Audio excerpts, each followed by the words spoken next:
याच्यानंतर आपण पुढच्या बातमीकडे जातोय। बातमी आहे महाकुंभ मेळ्यातून। प्रयागराजच्या महाकुंभामध्ये वसंत पंचमीनिमित्त आज तिसरं अमृत स्नान संपन्न होत आहे आणि या पर्वामध्ये सहभागी होण्यासाठी देशाच्या कानाकोपऱ्यासह संपूर्ण जगभरातून कोटींच्या संख्येने भाविक प्रयागराजमध्ये दाखल झाले। त्रिवेणी संगमामध्ये कोट्यवधी लोकांनी आस्थेची डुबकी मारली। ही दृश्य आपण बघतोय। महाकुंभात पहिलं अमृत स्नान मकर संक्रांतीच्या दिवशी संपन्न झालं।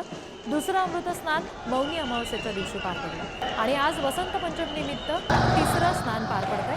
प्रयागराजमध्ये हे तिसरं स्नान आज होतंय आणि या अमृत स्नानासाठी त्रिवेणी संगमावर कोट्यवधी भाविकांची गर्दी झाली आहे। पुष्पवृष्टी या सगळ्या भाविकांवर करण्यात आली तेव्हाची सुद्धा दृश्य आपण दुसरीकडे पाहतोय। हेलिकॉप्टरमधून गुलाबाच्या पाकळ्या या सगळ्या भाविकांवर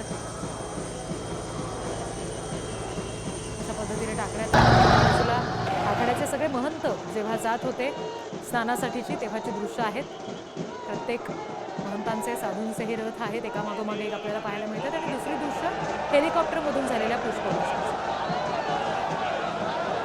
नरेंद्र मोदी जी के मार्गदर्शन में उत्तर प्रदेश के अत्यंत संवेदनशील, सभ्य, शिष्ट और संस्कारवान योगी आदरणीय योगी आदित्यनाथ जी महाराज के सत्संकल्प से आज हम स्नान कर सके। बहुत बहुत बधाई, धन्यवाद। बहुत सुंदर स्नान हुआ है और मैं सबको आशीष देती हूँ।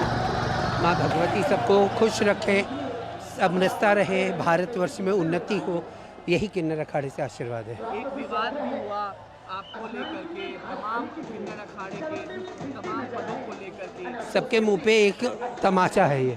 आज से परवाचं जे तिसरं महत्त्वाचं अमृत स्नान आहे त्याचा आरंभ झालाय। सर्व शैव आखाड्याचे जे प्रमुख आहेत आचार्य महामंडलेश्वर आहेत यांचं स्नान संपन्न होतंय।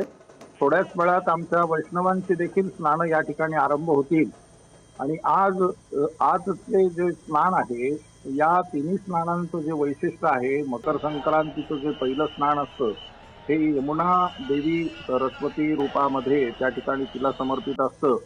दुसरं जे स्नान आहे ते गंगा देवीला म्हणजे मौनी अमावस्येचं जे स्नान आहे ते गंगा देवीला त्या ठिकाणी समर्पित असतं आणि आजचं जे स्नान आहे ही महासरस्वती रूपामध्ये सरस्वतीचे जे विविध रूप आहेत म्हणजे भारती, शारदा, शतरूपा, सावित्री, वीणावादिनी, वीणापाणी, वाग्देवी, वागेश्वरी, हंसवाहिनी, जगतख्याता असं नावाने आज हे समर्पित असतं आणि सरस्वती ही ज्ञान, बुद्धी, स्मृती, संगीत, कला, भाषण, विद्या आणि शिक्षणाची देवी म्हणून ओळखली जाते।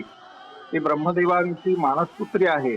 सरस्वती देवीला विद्या अधिष्ठात्री देवी मानलं जातं आणि या ठिकाणी आज नमस्ते शारदे देवी सरस्वती मती प्रदे वसत्वम मम जिह्वाग्रे सर्व विद्या प्रदा भव असं म्हणून त्या ठिकाणी स्नान करण्याची परंपरा आहे।